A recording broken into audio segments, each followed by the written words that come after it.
Identity architecture is about habituating an identity that you desire to experience in life. It's not about making sweeping radical turns. It's about turning little hinges swing big doors. If you start off in port and turn the wheel to like 1 degree to the starboard side and you start leaving port, that 1 degree is going to compound over time. And over time, that is going to change the course of your life, the course of trajectory, the course of your final destination. Let that sink into your body. Be kind, be well, be a blessing.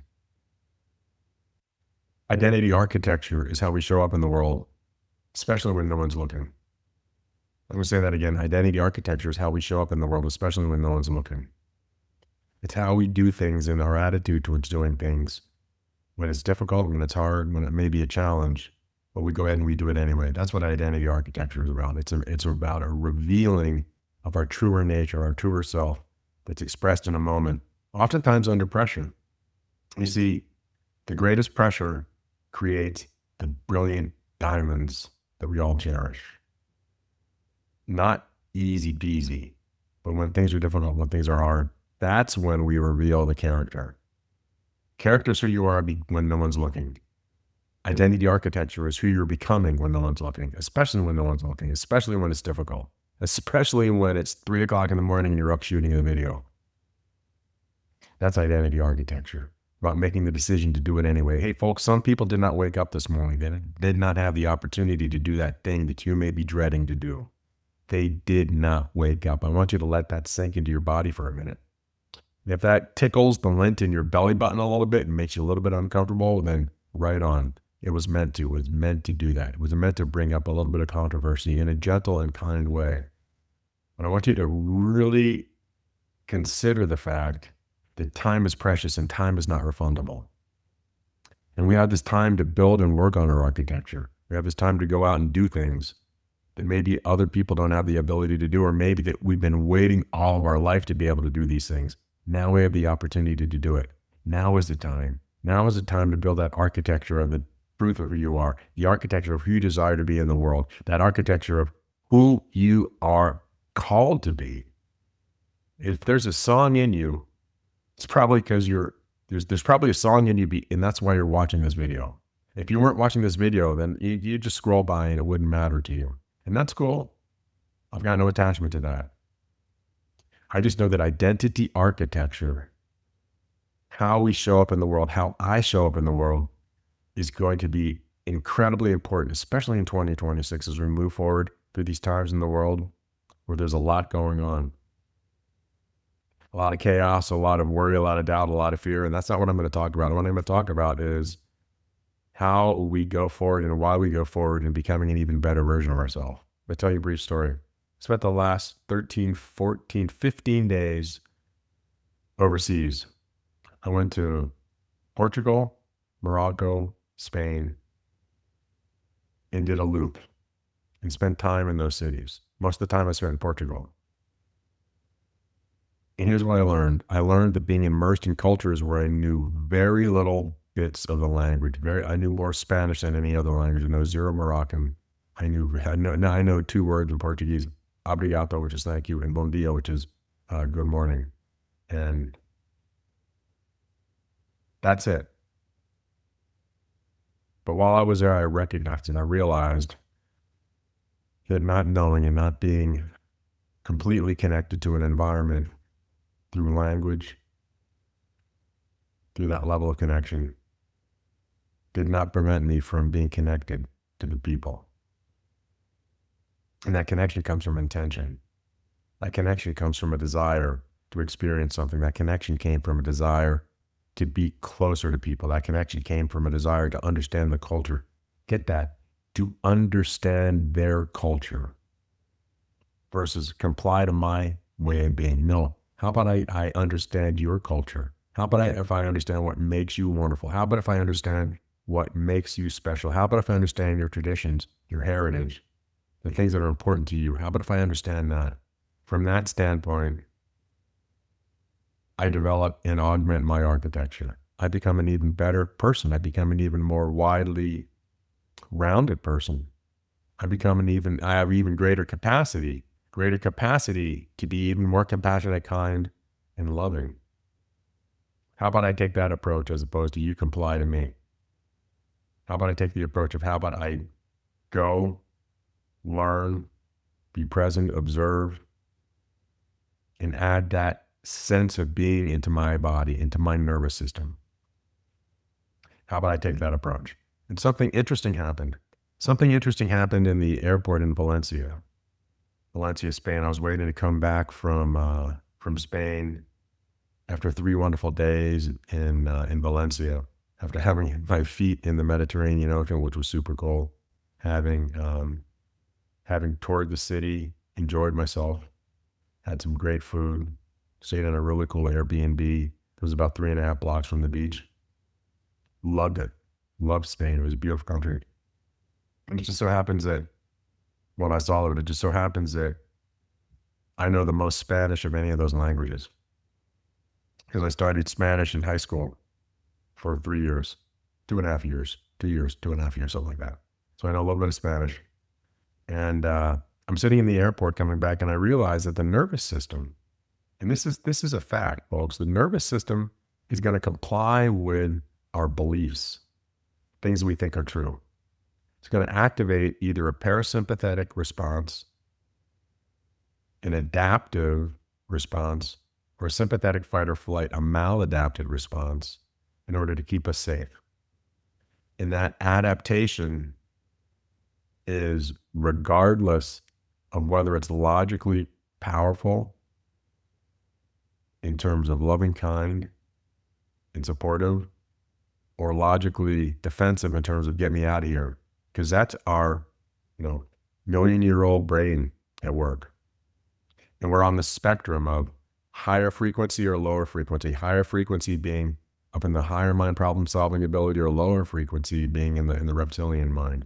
Depending on where we're operating, it's going to shape our experience of life, and it's going to cause us to do things that come from either power, which is higher frequency, or force, which is lower frequency, according to Dr. David Hawkins. If you haven't read Power versus Force, I recommend that. It's a great book, Dr. David Hawkins, Power versus Force. So in sitting in the airport, working on an advanced suggestion writing program that I'm in the middle of teaching right now, I realized that it doesn't matter. Subconscious mind does what we program it to do. The subconscious mind is the builder. The architect, or the conscious mind, turns over plans for the builder to create. And are those plans of a loving, kind nature, or are those plans of a get me out of here, I'm in danger nature? It's all based on programming. It's all based on the meaning that we give things. And with identity architecture being in a different location, I realized that, wow, what if I just treat this trip as an opportunity to learn more about different people and their cultures and what makes them tick, not what makes them right or wrong, not what makes them good or bad, but just what is it about their culture that I have the opportunity to observe, and how does that land in my nervous system, and what is the meaning that I'm giving that landing in my nervous system? That's a beautiful thing. That was an aha moment for me. That was a moment of, oh yes, I get to do this. And by taking this approach in my life now, I'm realizing that the world has a lot to teach me, and I get to learn. I get to learn. I get to become a better version of myself. I get to decide the meanings that I choose to ascribe to different situations, circumstances, places, people, and things. That's identity architecture. That's taking a proactive stance. Because the subconscious mind does not care. It's just going to say, yes, boss, I'll do what you tell me to do. Yes, boss, I'll do what you're telling me to do. It only takes a decision, just a decision to decide, to cut away, to remove that which no longer serves you. If you look at the etymology of the word decide, is to remove that which no longer serves you. And so I think the thing that I learned about that 15-day sojourn, 15-day sojourn, is that identity is going to show up. It's going to show up as something powerful because it's the truth of how we are holding ourselves, and we get to change that identity. We get to upgrade that identity. We get to upgrade our nervous system. There's a lot of people talking about identity upgrades. There's a lot of people talking about that. How about if you take the approach of my identity is a reflection of who it is that I am? And on this scale of frequency, high to low, I may be vibrating here, or I may be vibrating here, or I may be even vibrating down in the dumps. It's okay to vibrate down in the dumps. Just how long are you going to stay there? It's not realistic to think I will never be out of balance again. How about developing the anticipatory understanding that I'm coming back into alignment? Think about your favorite song and the beat of that song. If you think of that favorite song and start to tap your feet to that beat, and think about the lyrics, and you let that land in your body. Next time you're listening to your favorite song, just try this. Start tapping your foot, listen to the lyrics, and understand and notice that you're going to have this anticipatory feeling of coming back, going in and out, in and out. When we put that into our nervous system and accept that as an identity, the ups and downs of life become a lot more palatable, or a lot more, what do I want to say? When we accept that into our nervous system, we don't judge the highs and lows. We just know that it's part of life. It becomes much more acceptable to us. So how about if your identity architecture includes grace? How about if your identity architecture includes love? How about if your identity architecture includes compassion? How about if your identity architecture includes kindness to self? I met a lot of kind people on that trip. A lot of kind people whose language I did not know or knew very little of. In Morocco, it's a great expression of love, kindness, and compassion to offer mint tea. So what did I do? I brought some mint tea home.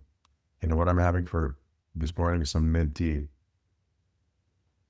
It's a delicious thing. It's a reminder of kindness and compassion. Yes. So what if we met ourselves at an identity level of loving kindness and compassion? What if we met ourselves in a place where we were able to become loving and kind towards the process of growing, becoming an even stronger version of ourselves? What if we were able to do that? What if we were able to do that more and more every day?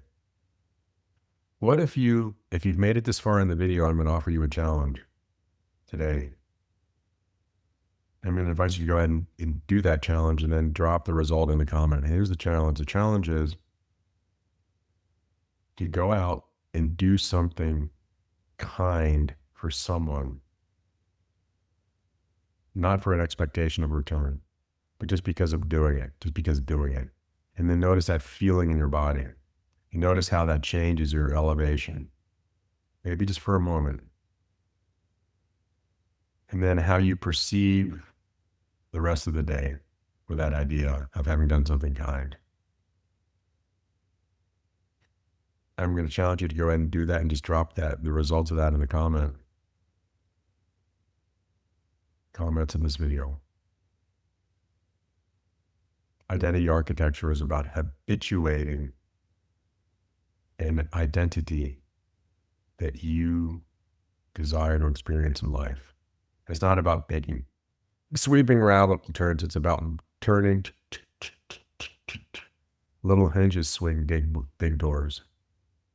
If you start off in port and turn the wheel to 1 degree to the starboard side, and you start leaving port, that 1 degree is going to compound over time. And over time, that is going to change the course of your life, the course of trajectory, the course of your final destination. Let that sink into your body. Be kind, be well, be a blessing.